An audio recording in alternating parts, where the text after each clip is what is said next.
haddii aad ka mid tahay dadka sida weyn oo la socda sheekada kriptada shalay suuqa kripto waxa ka dhacday sheeko aad u xiiso leh hadalhayn badanna ka abuurtay suuqa dhexdiisa nin lagu magacaabo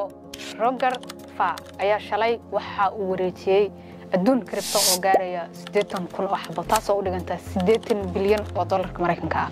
ninka sheekadiisa ayaan muuqaalka ku soo koobi doonaa ninkan magaciisa waxa la dhahaa Roger Ver waxa uuna caan ku yahay magaca Bitcoin Jesus sanadkii 2011 ayuu iibsaday 10,000 oo Bitcoin ah xilligaas oo Bitcoin qiimahoodu ay mareysay wax ka yar 0.8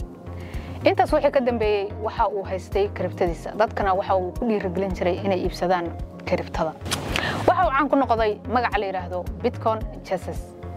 dhowr mar hore ayaa dawladda Mareykanka waxay ku eedeysay in uu la gambiyay canshuuraha wadanka una ahaa nin aan bixinba canshuurta wadanka eedamahaas wixii ka dambeeyay wuxuu isku dayay inuu celiyo dhalashadiisa oo ahayd dhalashada wadanka Mareykanka si uu uga badbaado canshuur dambe oo la weydiiyo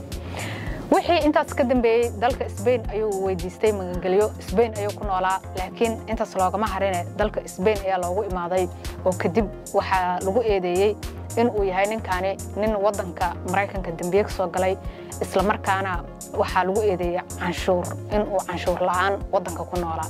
lacag badan oo canshuur ayaa lagu soo rogay maxkamado iyo dacwooyin ayaa lala daba galay Spain ayaa mar lagu xiray laakiin waa la sii daayay sida ay sheegeen wararku shalay waxa uu Bitcoin ka sameeyay in uu ka saaray ama uu wareejiyay adduun gaaraya 80,000 oo xabo oo Bitcoin ah taasoo u dhiganta 80 bilyan oo dollar saameyn weyn ayuu suuqa ka sameeyay waxaana shalay uu hadalhayn ka abuuray suuqa kriptada haddii aan sii raacsado ninka la yiraahdo Sisad ee ah milkiilaha Binance ayaa waxa uu sheegay hadal kooban oo jeediyay xalay in ay jiraan dad iyo dawlado urursanaya Bitcoin-tana laga yaabo in ay qaaliyoodo ama ay ka sii qaaliyoodo ama kriptada dhanba ay qaaliyoodo xilliyada soo socda